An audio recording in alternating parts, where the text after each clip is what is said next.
We are back, Italian History Month. It's our next interview.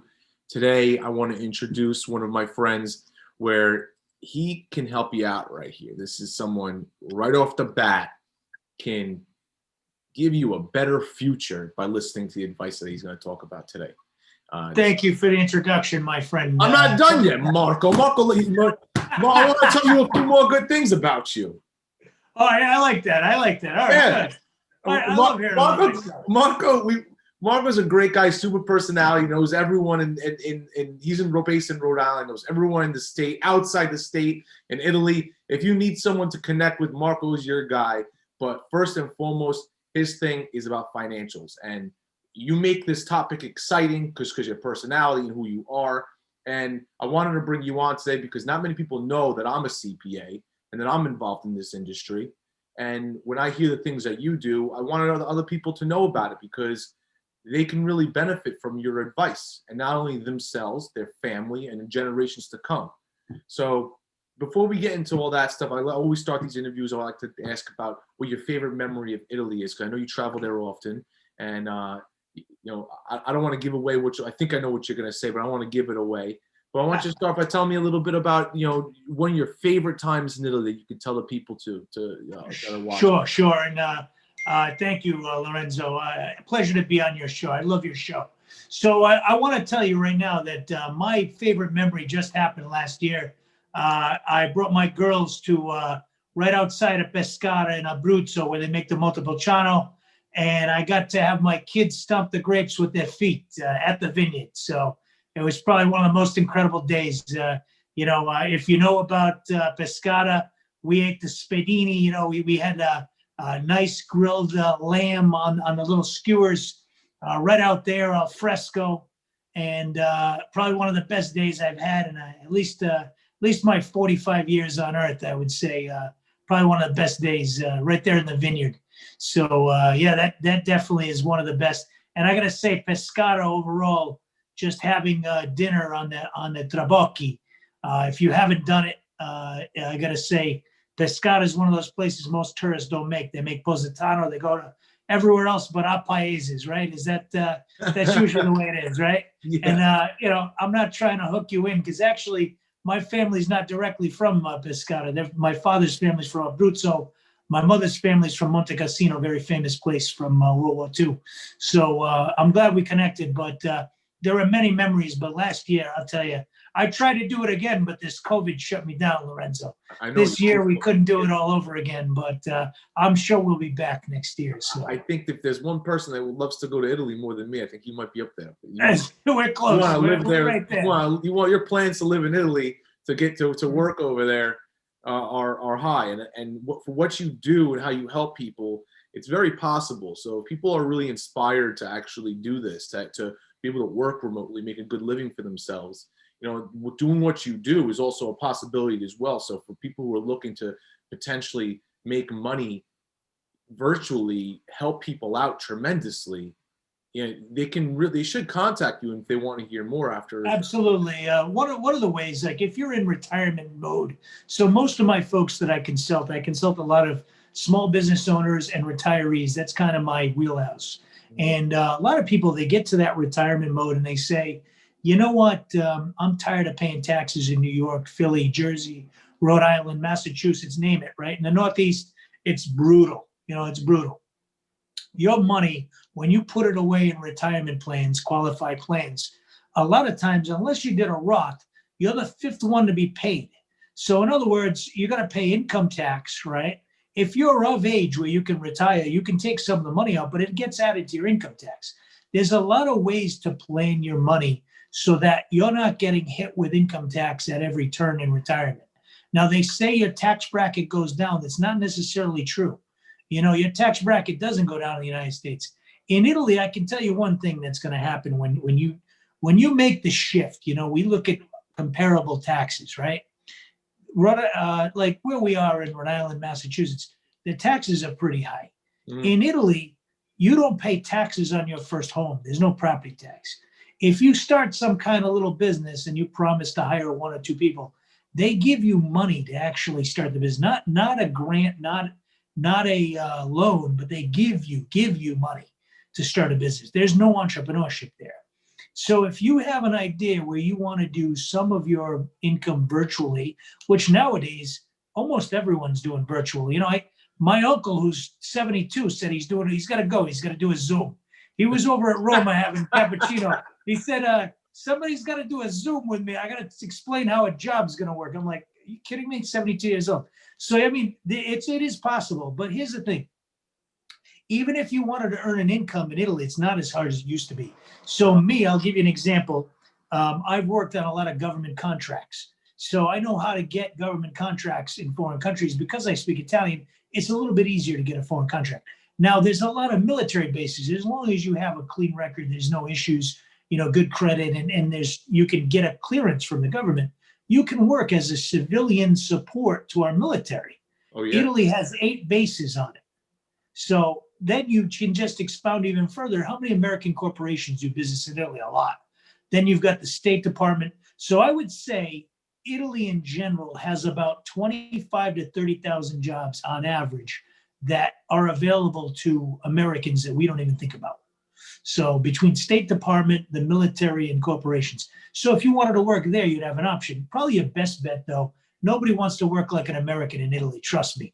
When they're doing the aperitivi, when they're doing the aperitivi from 12 to 2, if you get used to that rhythm of doing the aperitivi and taking a little nap, you don't want to go back. So what I'm going to tell you right now is the virtual way is the way to do it. If you can figure out, so there's a book by Tim Ferriss. It's called The 4-Hour Work Week. You ever read that? I've heard of it. 4-Hour Work Week. Okay, so he talks about disintermediation. And all that is, it sounds very complicated. It's not. If you were getting paid in Swiss franc and British pounds, right? You already get a 20% premium on the US dollar. So how about doing a little less business, but having the actual disintermediation of where you're getting paid help you a bit? Now, if you lived in a town that's inexpensive in Italy, everybody wants to live in Rome, Venice, all the major cities because there's more things to do. But I'm going to tell you, some of the small towns in Italy, you can get by so cheap. It's not even funny. In my town, there's a place you get pizza for €3. Yeah. The drinks are like, a beer is like 70 cents, 90 cents. Yeah, you can't spend the money. I mean, if you're in the right place, you can't spend the money, right? And the quality of the product is unbelievable. Oh, quality. I mean, you don't get agita.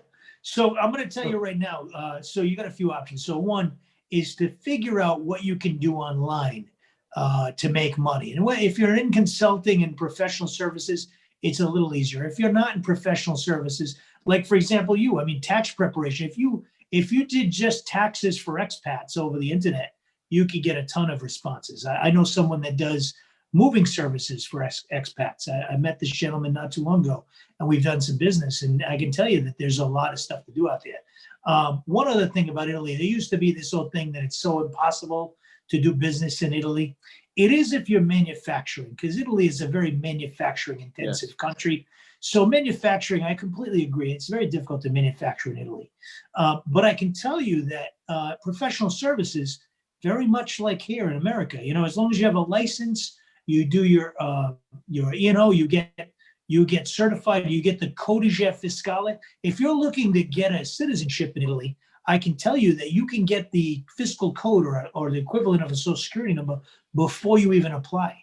I've had one for a few years now. So I report some of the income that I earn over there from our old farmhouse we rent through a family. And I've been doing that for a while. That builds up your profile in their country. So when you flip the switch and you want to go there full time, they already say, well, this guy already pays taxes. There's already a financial interest in bringing this person aboard. Yeah. So it's a little easier for them to make decisions on you. So there's a lot of little things that you can do to stage yourself for a move. I mean, a move's big. If you could do 6 months in a day in like Puerto Rico, right, where you don't pay taxes, or like, the Virgin Islands, one of these places, and then you spend some of it in Italy and some of it in the United States, maybe it's a blend you want. That's kind of what I'm figuring because my kids are still school age. So there's a lot of things that fit into the thought processes, but there's a lot of going through this, Marco. Like we're in a time now where people don't know what to do. They're in almost a restart. Some people's industries got completely demolished They have Yeah. to do something different. So Yeah. I've heard Yeah. so many people who want to try something new, leave. Like, who wants to go to Australia? Who's going to Puerto Rico? Who's like, I want to go to Italy. I had a girl reach out to me recently. Her family's all there, so it's her situation's a little different. Her sister got married there, and she's like, Lorenzo, I don't know what I want to do there. Like, what could I do? What could I do? Like, but like, how do I make this happen? Like, how, you know, you have a lot of knowledge about this. I'm sure there's some people out there. I'm going to put your information down. If they're interested in hearing, I'm sure you'd be more than happy to guide them and help them try and because you have even your friends over there with the businesses. They need help. Who knows? You maybe connect them in some way, shape, or form. The other thing is health insurance. People are always like, well, what do I do if I get sick? I'm overseas, da da da. Well, you can actually, if you're on Medicare, there's actually Medicare plans that will allow for foreign coverage. Mm-hmm. So you might have more of a deductible out of pocket, but you're not dollar for dollar over there getting medical care. Not just that, if you claim a residency in Italy for a certain amount of time, you qualify for the social benefits over there. You might not be able to get elective surgery, if you wanted bigger choppers or your choppers filed down, or you wanted, if you wanted to do something elective, that's a little different. And it's kind of like here where you got to pay private. So people have private insurance over there too, which private insurance in Italy is not like here. It's like half the price. So they're, in Italy, they complain about the electric bills, the water bill. I look up and I pay attention to what the bills are because we have a little farmhouse there, and it gets used because it's being rented, and it's nothing. It's literally, they'll shut off the water because they're taking too many showers and it's costing them 30 euros a month. And I look at it like 30 euros a month. That's like what, $37? God knows what we pay in America for our utilities. So, yeah. It's all within reason. Really, when you think about there, you're taxed on consumption. That's the thing, is that if you're going to go there with an American spirit and want to buy everything and drag everything in and literally, go to Whole Foods 3 times a week and spend $200 a pop, you're going to be sadly remiss because Italy is expensive in that regard.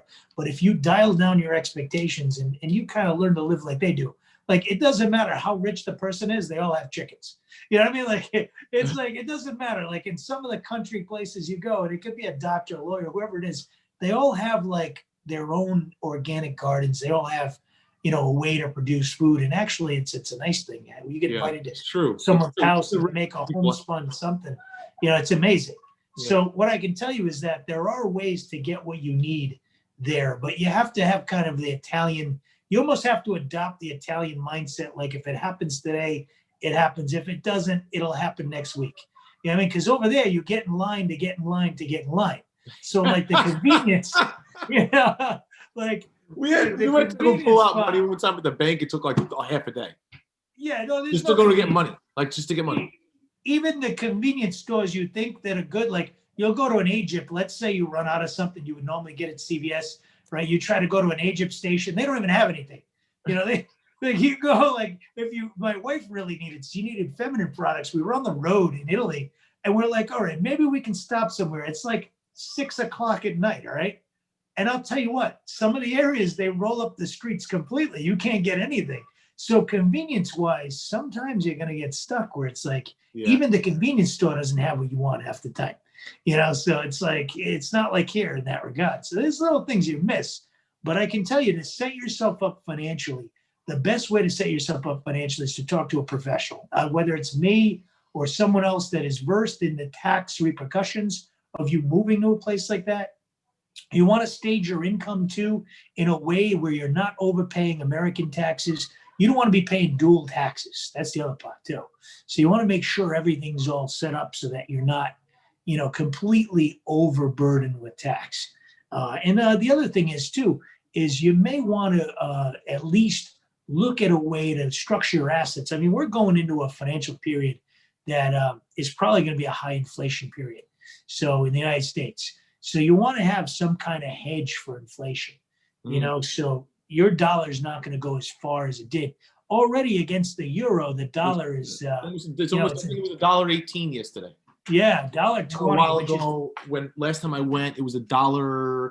It floated between $1.08 and $1.11. So, and if you had to pick a trend on which way it would go, I think the euro is going to strengthen and the dollar is going to get more weak. So you're talking about $1.40. So, and if you see any dips where the U.S. dollar Where it buys first more, opened up. That's kind of where it was, wasn't it? Around there. so yeah, it's about there. So now it's a good time to actually look at it. And any dips, I would literally buy euros if you could. So, other baskets of currency too. This is not going to make sense for some people unless you really think about it. Like the Swiss currency is backed in gold, so the Swiss currency in all of Europe works very well. So the Swiss currency against the euro, there's many times where you get a premium for the Swiss currency. So, so it's a more stable currency. But there's a lot of things you can do when you're there too. Like when you're there, you don't need a car in a lot of these places. You really don't. I mean, they don't have Uber like here. You don't need a car. You really don't. I think it depends on what your goal is too when you're there. You know what I mean? The trains there run so well, and they're so easy. It's not like but we think public transportation here and we get scared. It's like, it's like not like New York City. I mean, I don't even know now. Would you go to Grand Central and jump on a train going somewhere? I'll tell you, first and foremost, one of my buddies, I spoke to him recently, and he said that he's been living in the city throughout all of this, and he hopped on a train. He would go to the office. He was going to the office, 3-4 times a week. He was the only one in his whole entire office. He's in the financial field, the only one in like a 300-person office. And he would take the subway, and he goes, it really wasn't that bad because of how dead the city's been. But over the last few weeks, he's seen it go up. He goes, when I spoke to him, it must have been like maybe 2-3 weeks ago I actually spoke to him. He said it was the first day that he went on the subway, and he's like, oh man, like I don't like this right now. Like there's way too many people in here. Because people are starting to go back to work. People are starting to come back into the city. It's not kaboom, everyone's there, but it's slowly back. And he's like, I don't like how this feels coming home. He's like, it feels like rush hour again. Before it wasn't bad. That wears on you after a while. So like Italy's not as crowded. You're going to see like there's times, there's ebb and flow as to how crowded they get there. It depends on the city. If you're in Rome, obviously all bets are off. But if you're in some of the other villages, anywhere in Lazio, Abruzzo, if you're taking trains, even in Campania, and there's places in Campania, like you look at the prices. Have you ever looked at some of the real estate in these country places like in Campania? But if you go into the cities, it's definitely more expensive than you would think. Yeah, actually, it's the more, popular quote unquote areas. It's much more expensive than I anticipated, at least. I spoke to my buddy Alessio that I had in my first interview. He's from Tuscany. Granted, Tuscany is probably one of the richer areas, whatnot in Italy. He bought a condo. It was a 2-bedroom condo. He spent 300 and something thousand euro. Yeah, and it's not cheap. 300,000 euro. You're talking $400,000 for a little. $400,000. And you know what? The size of a condo there compared to our condos is like, it's metri quadrado. So when you look at the listings, MQ means metri quadrado. It means square meters, right? So you look at, 100 square meter condo is a big condo over there. That's probably like an 800 square foot condo in the US, right? So have you ever lived in an 800 square foot space? Yeah, it's like, no, imagine 4 people living in there, but that's Italy. It's most of these condos in the city. That's what they look like. They're, their efficiency. They're little tiny places, IKEA furniture, neat as a pin, just they're not exactly, they lack in the amount of space. Like if you have issues with your family now and you think they're going to go away in Italy, you don't have any place to go. There's no man cave to retire to. That's a problem. It's very rare that you have a place that has the man cave. So you got to be okay. That's the other thing too, is I got to say that you have to have kind of a gregarious, outgoing personality to enjoy Italy. Because the cool thing about Italy is to walk down to the piazza, talk to people, right? You're always talking to people, even strangers come up and talk to you everywhere, right? So, as soon as they find out you're the American in the village, every American that visits gets taken to your house. It's just the way it goes down. You know what I mean? So like, like, I'll give you an example. In my little village there, my dad goes down and he's like, oh, from 4 to 6, everything stops for the men. I'm like, what do you mean? He's like, yeah, we play boccia. It's like the boccia hour, 4 to 6, right? That's how they live. That's how we live it up in here, right? That's how they run it. So yeah, so like the wives, I hate to sound sexist, but that's how it is in Italy. Like the wives are cooking a nice dinner, then the husband walks up and just hangs out. Now, people our age, it's not necessarily the same because some of the wives work. You have kind of more like our culture, right? So if you're in your 40s and you expect to live that lifestyle, you're going to be hanging out with 60, 70-year-olds. You know what I mean? So there's not really, like there's a time and a place for how old you are. You got to kind of look at, if you are retirement age, yeah, that's a great thing, right? You can go hang out and do what you're going to do. But I can tell you that if you're still working, right? So a lot of people that work, they go out, like they go out, they bring their kids out. Like it's not just a Friday, Saturday night. They're going out Thursday night. They're going out Wednesday night. They had like 80s night where people got dressed up like Don Johnson in the little village I was in. They had like a little 80s karaoke night kind of thing, right? So the kids had to go to school the next day. It was in September last year. And they're out till 12. And the kids are sitting at the kid table falling asleep. Right. And I ask them, I'm like, don't the kids have to go to school tomorrow? They're like, yeah, whatever. Like they literally they don't get ran by their kids. I think that's definitely no. They used to like people in their 40s, 30s. They used to being out, like they want to be out. Yeah, the kids' priorities are ahead of theirs. Over there, it's follow what they do, and so they have a social cycle there that's a little bit. I gotta say that's a little better than what we've got because the parents watch the kids, and if the kids have to go out, they allow the kids to go out. There's not like this line between the bar. Like America has this like, okay, bars are for adults, right? Mm-hmm. In Italy, it's like, okay, the bar is where the family goes. Everybody goes. I like how this conversation went. We want to in my head, I was thinking we're going to go in this financial way, but I think that a good title for this could be, tips on how to live in Italy, work in Italy. I would say I'm going to have to come up with a good one, but it's really going to be based on financial Italy, how to work in Italy, and how to live la bella vita. That's good. Financial advice isn't one size fits all. That's what you'll find nowadays. Mm-hmm. So like if I got on here and just started spouting off what you should do and how you should do it, it wouldn't make sense because everybody's situation is completely different. Mm-hmm. Some people will have to work if they go over there. And Italy's one of these places where you're not having a good time unless you have some money in your pocket. It's kind of America's the same. Everywhere in the world almost is the same. But in Italy, I can tell you one thing is that if you planned right, you can go to places and have a good time and not have to spend half of what you spend here. It's true. There you won't find bottle service anywhere south of Rome. You can go to Tuscany and go to these, these high-end vinotecas, and really get, you can get crazy with the money you spend. But then the guy serving you the wine that sniffs the corks and tells you what it is, he's going to say, the stuff we bottle, we send the garbage wine to America. We bottle the stuff that we sell in here, but guess what? The good stuff we keep for ourselves. And that's kind of the Italian way. It's like, you know what I mean? When you get social and you get to know people there, you get invited to places and you try things. And it's not necessarily about how much money you have in your pocket anymore. It's about how engaging you are as a person. In Italy, I want to leave you with this one thought. In Italy, asking somebody what they do for a living is like saying "fuck you" to their face. It's like it's not nice to actually just in 5 minutes of meeting somebody. Oh, what do you do? In Italy, they say like "dimmi chi sei," no che cosa fai. It's like tell me who you are, not what you do. It doesn't matter what you do. That's the feeling that it gives off when you're there, especially when you speak Italian. Yeah, and you're involved because when you don't speak Italian, I could see. I've heard many stories.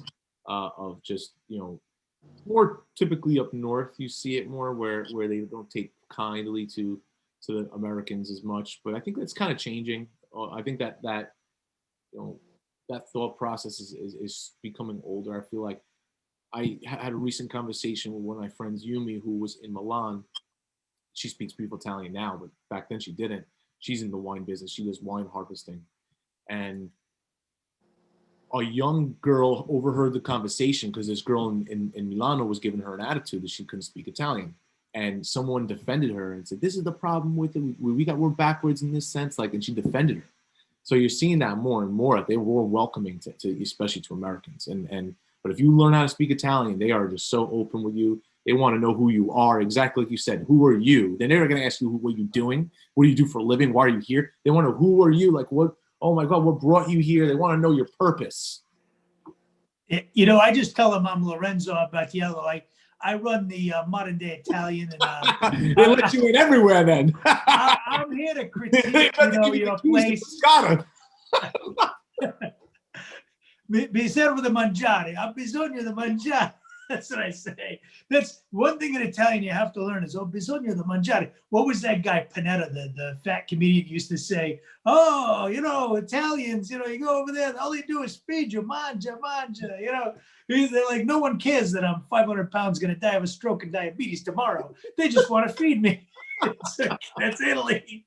That's Italy. So, all right, Marco, listen, I don't want to keep you too long. I know you're a busy man. And I appreciate you coming out and talking about this. I think if people have any questions, we're going to put your information down, especially absolutely Italian stuff, from any financial questions and whatnot. I'm always here to support you. I love our conversations, regardless if they're videotaped or not.